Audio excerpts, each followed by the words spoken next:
عبداللہ بن عمر رضی اللہ سے مروی ہے کہ ایک آدمی نے نبی صلی اللہ علیہ وسلم سے کہا اوون سے مومن افضل ہے۔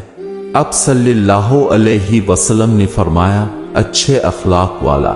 اس آدمی نے کہا اوون سے مومن دانشمند ہے۔ اب صلی اللہ علیہ وسلم نے فرمایا جو موت کو بہت زیادہ یاد کرتا ہے۔ ابو ہریرہ رضی اللہ کہتے ہیں کہ رسول اللہ صلی اللہ علیہ وسلم نے فرمایا اللہ تعالیٰ اپنے بندے کو بیماری دے کر آزماتا ہے حتیٰ کہ اس کے ذریعے اس کے ہر گناہ مٹا دیتا ہے۔ رسول اللہ صلی اللہ علیہ وسلم نے فرمایا اللہ کے ہاں آدمی کا ایک مرتبہ ہوتا ہے، وہ آدمی اس مرتبے تک کسی عمل سے نہیں پہنچتا تو اللہ تعالیٰ اسے ایسی آزمائشیں دیتا ہے جو اسے ناپسند ہوتی ہیں حتیٰ کہ اللہ تعالیٰ اسے اس مرتبے تک پہنچا دیتا ہے۔ رسول اللہ صلی اللہ علیہ وسلم نے فرمایا اے قریش کے نوجوانوں، اپنی شرمگاہوں کی حفاظت کر، زنا نہ کر، خبردار جس نے اپنی شرمگاہ کی حفاظت کی اس کے لیے جنت ہے۔ رسول اللہ صلی اللہ علیہ وسلم نے فرمایا جس شخص نے کسی آدمی کی زمین ظلم سے غصب کی تو وہ اللہ تعالیٰ سے اس حال میں ملاقات کرے گا کہ اللہ تعالیٰ اس پر ناراض ہوگا۔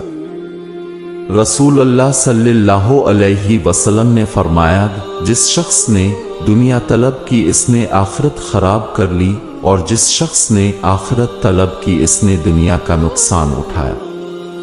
تو باقی رہنے والی چیز کے لیے فنا ہونے والی کا نقصان برداشت کر لو۔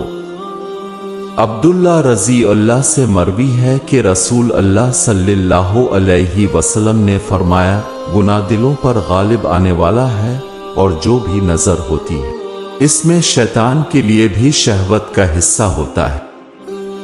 ابو ہریرہ رضی اللہ سے مروی ہے کہ رسول اللہ صلی اللہ علیہ وسلم سے سوال کیا گیا کہ کون سے عمل افضل ہے؟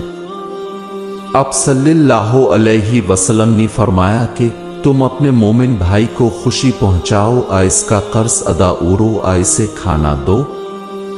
ابو سعید رضی اللہ کہتے ہیں کہ رسول اللہ صلی اللہ علیہ وسلم نے فرمایا جب تم جنازے کے ساتھ چلو تو اس وقت تک نہ بیٹھو جب تک جنازہ زمین پر نہ روئے جائے۔